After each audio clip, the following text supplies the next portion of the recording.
pórová krémová polievka. Čiže tu máme pór, zemiaky, čierne korenie, olivový olej, sol, smotana na varenie. Tu mám mäsový vývar alebo zeleninový,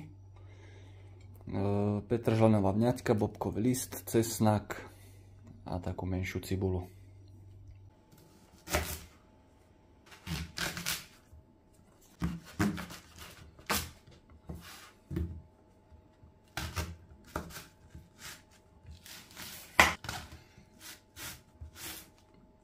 Nakrájaš si pór,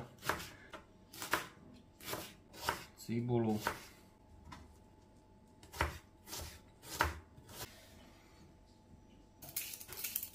nakrájaš zemiaky na kocky,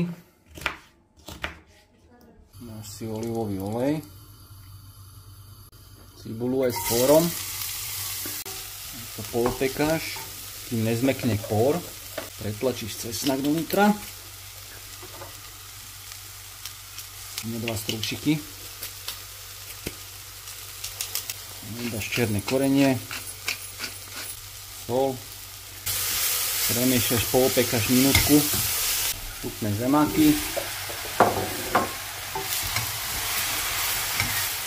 zaleješ vývarom, tak aby to bolo zarovno, keď tak doleješ vodu, bobkový list a varíš, až kým zemiaky nebudú úplne mäkké.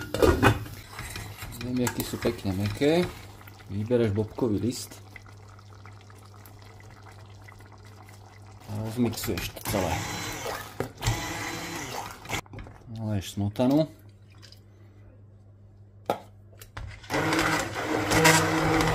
Keď máš moc husté, môžeš si to zriediť vodou podľa seba, ak chceš mať hustotu.